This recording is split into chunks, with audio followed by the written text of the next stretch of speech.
Assalamualaikum warahmatullahi wabarakatuh. Selamat siang. Selamat datang dalam debat resmi bertema relevansi cancel culture global dalam konteks sosial Indonesia. Perkenalkan, nama saya Ainul Wahidah. Di sini saya sebagai moderator yang akan memandu berjalannya acara. Pada era media sosial yang serba cepat, cancel culture menjadi fenomena global yang memengaruhi wacana publik. Banyak yang menilai bahwa mekanisme ini membantu menuntut akuntabilitas, tetapi tidak sedikit yang menganggapnya berbahaya dan destruktif. Dan pada hari ini, debat akan berlangsung dengan format menggunakan bahasa yang sopan, tidak memotong pembicaraan, dan setiap sesi mengikuti waktu yang telah ditetapkan. Hari ini, kita akan mendengarkan pandangan dari dua tim dengan perspektif berbeda. Saya berharap debat ini dapat memberikan pemahaman yang lebih komprehensif, tidak hanya mengenai konsep cancel culture, tetapi juga bagaimana relevansinya dalam konteks budaya, sosial, dan hukum di Indonesia.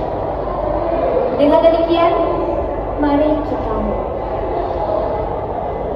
Untuk membuka sesi pendapat, saya persilahkan kepada tim pro untuk memperkenalkan diri dan menyampaikan argumen mereka. Kepada tim pro, saya persilahkan. Terima kasih, moderator. Perkenalkan, saya Ocha, pembicara satu dari tim pro. Berpendapat bahwa cancel culture global sangat relevan di Indonesia. Dalam era globalisasi, nilai dan isu internasional cepat mempengaruhi kita.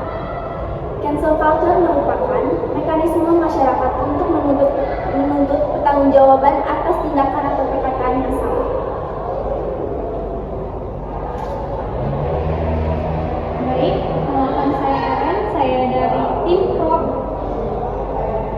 Baik, benar.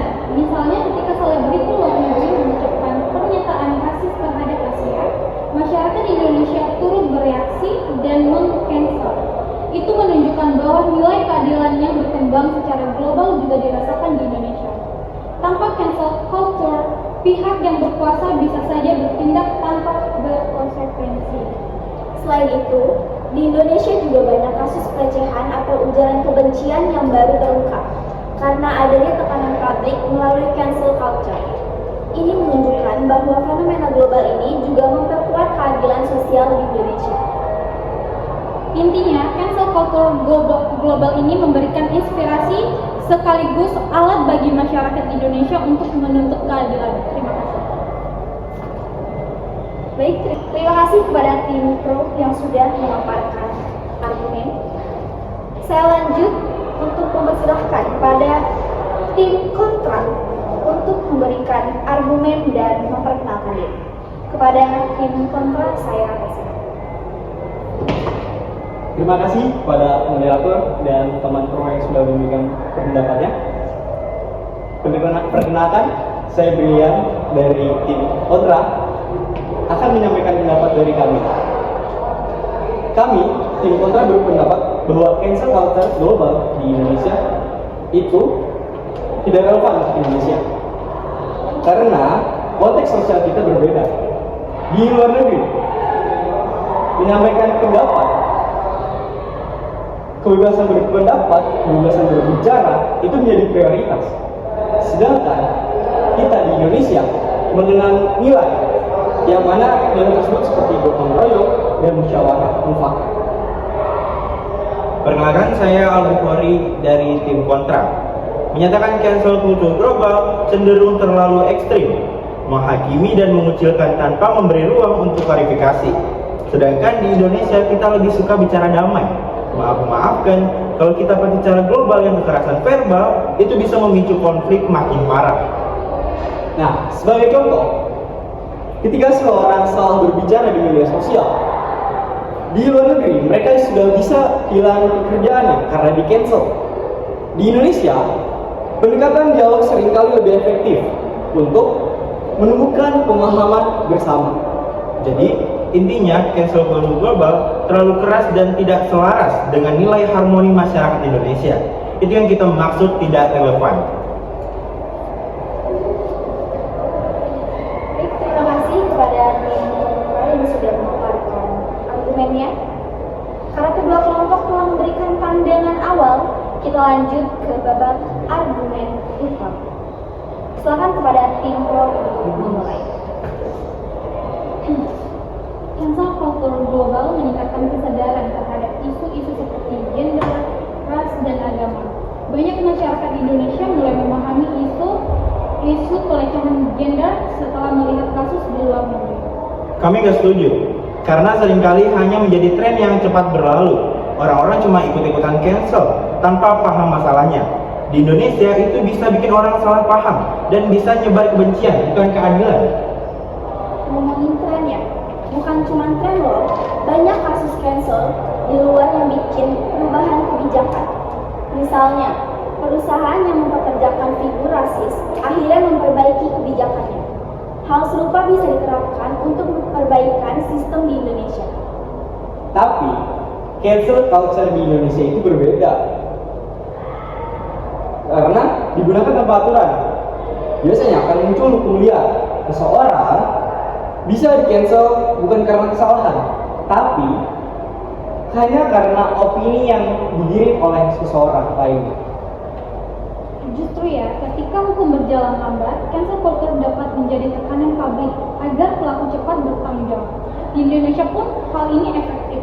Tapi, tekanan yang muncul sering membuat pelaku meminta maaf karena takut, bukan karena kesadaran. Kita butuh pendekatan yang menumbuhkan perubahan sejati, bukan ketakutan. Tapi setidaknya ada konsekuensinya. Kalau nggak ada cancel culture, orang cuma bisa bebas ngelakuin apa aja. Di luar juga banyak yang sadar sama kesalahannya setelah di-cancel. Jadi itu tetap relevan untuk di Indonesia. Baik, terima kasih kepada tim pro dan juga tim kontra. Sekarang kita masuk ke babak tanya jawab antar tim. Kesempatan pertama diberikan kepada tim kontra. Kepada tim kontra, saya persilakan. Oke, terima kasih moderator. Saya ingin berbicara, saya ingin memberikan pertanyaan pada tim pro. Bagaimana Anda bisa memastikan bahwa cancel culture tidak disalahgunakan untuk menyerang orang yang hanya berbeda pendapat? Terima kasih. Kuncinya ada pada edukasi publik. Cancel culture harus didorong untuk fokus pada pelanggaran moral dan etika yang jelas, bukan perbedaan pandangan. Disinilah peran budaya lokal, kita tidak harus meniru yang ekstrim. Kalau cancel culture itu tekanan publik, apa bedanya sama bullying? Karena di luar juga banyak yang bilang cancel culture itu cuma bullying tapi skala besar. Perbedaannya itu terletak pada tujuan. Bullying bertujuan menyakiti, sementara cancel culture bertujuan untuk menuntut akuntabilitas. Kalau masyarakat diedukasi dan dibimbing, praktik ini bisa berjalan lebih adil. Tapi, kalau banyak yang orang ikut-ikutan cancel tanpa memahami masalahnya, itu bukan bullying juga. Orang bisa merasa tersakiti banget, bahkan sampai depresi. Gimana tanggapan soal itu? Nah itu risikonya. Tapi di luar juga ada usaha supaya cancel culture ini lebih bertanggung jawab. Kayak memeriksa fakta dulu sebelum cancel. Kita bisa pelajari itu di Indonesia. Jadi risiko itu bisa dicegah dan cancel culture ini tetap relevan. Baik, terima kasih. Selanjutnya kita serahkan kepada tim pro untuk bertanya. Kepada tim pro, saya persilakan. Terima kasih moderator. Jika cancel culture global tidak relevan, apa alternatif untuk menuntut tanggung jawab di era digital? Terima kasih. Alternatifnya ya, komunikasi langsung, musyawarah, atau lapor ke pihak berwenang. Di Indonesia kita punya tradisi yang namanya gotong royong yang bikin kita bisa bicara damai. Itu lebih baik daripada cancel culture yang keras. Namun jika pihak berwenang lambat atau pelaku terlalu berkuasa itu bagaimana? Kita bisa memperkuat sistem dan lembaga sosial kita. Nah, bukan cuma mengambil dari cancel culture global, karena sistem kita lebih cocok sama nilai-nilai kita. Jadi nggak perlu bergantung sama yang lain, terutama dari luar negeri. Kalau cancel culture global nggak relevan, kenapa banyak orang Indonesia ceritakan cancel culture, kasus yang terjadi di luar? Itu bukti bahwa kita merasa terhubung dan nilai-nilainya sama, bukan? Itu cuma tren, bukan relevansi. Orang ikut-ikutan karena viral, bukan karena merasa nilai-nilainya sama. Di dalam hati kita masih lebih suka cara damai. Jadi itu cuma tren semata. Baik, terima kasih kepada tim kontra dan juga tim pro. Selanjutnya, untuk tim kontra dipersilahkan untuk memberikan pernyataan penutup. Pada tim kontra, saya persilakan. Baik, terima kasih moderator. Kita dari tim kontra mau penutup. Cancel culture global itu tidak relevan di Indonesia karena konteks sosial kita beda. Kita lebih menanamkan harmoni, musyawarah, dan toleransi. Kami menegaskan bahwa penyelesaian masalah harus melalui jalur yang adil dan terstruktur. Jadi meskipun cancel itu ada di luar, itu nggak cocok sama nilai-nilai di Indonesia. Kita harus bangga sama cara kita sendiri yang lebih ramah dan damai. Oleh karena itu, kita tegas bahwa cancel culture global tidak relevan di Indonesia. Nah, terima kasih sudah mendengarkan argumen kita. Semoga teman-teman bisa memahami alasan kita. Baik, terima kasih. Kini tim pro saya persilahkan untuk memaparkan kesimpulan. Nah, kita dari tim pro, menurut kami cancel culture global itu sangat relevan di Indonesia. Karena di era globalisasi kita tidak terlepas dari apa yang terjadi di luar. Cancel culture ini ngasih alat dan inspirasi buat kita untuk menuntut keadilan. Betul banget. Kita bisa ambil bagian yang bagus dari cancel culture global. Misalnya, menuntut tanggung jawab. Dan sesuaikan sama konteks di Indonesia, yaitu hindari mengecilkan yang berbeda pendapat. Banyak kasus di Indonesia yang dipecahkan karena cancel culture. Bukti bahwa itu relevan. Jadi meskipun konteks kita berbeda, nilai-nilai keadilan dari cancel culture global ini sama dengan kita. Itu yang membuat relevan. Kita nggak perlu menolak semuanya dari luar, tapi ambil yang bermanfaat buat memperkuat sosial kita. Terima kasih. Debat yang luar biasa dari kedua tim. Semua argumennya kuat dan juga masuk akal. Setelah mempertimbangkan semua poin, tim juri telah memutuskan bahwa pemenangnya adalah tim pro, Kakak Ireng dan Kak Ocha. Kelompok pro berhasil membuktikan bahwa cancel culture global bisa diadaptasi dan bermanfaat di konteks Indonesia tanpa mengorbankan nilai-nilai lokal. Mereka juga menjawab semua pertanyaan dari kontra dengan jelas dan logis. Terima kasih untuk Kak Erin dan Kak Ocha dan Kak Al serta Kak Brilian. Juga terima kasih untuk yang sudah menonton. Semoga debat ini membuat kita lebih memahami tentang cancel culture di Indonesia.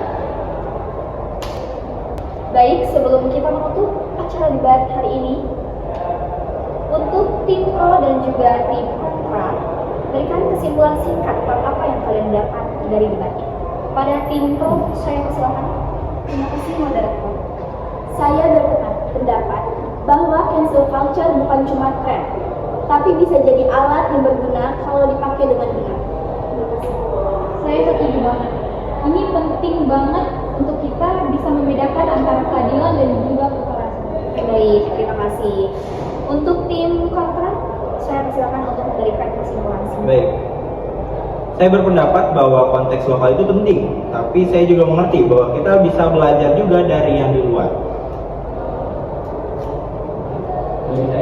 Bagi saya cukup sadar bahwa tekanan publik itu kita benar-benar butuh tekanan publik.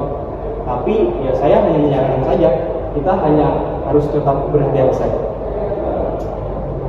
Baik, terima kasih kepada tim pro dan juga tim kontra yang memberikan kesimpulan singkat tentang apa yang kalian dapat dari debat ini.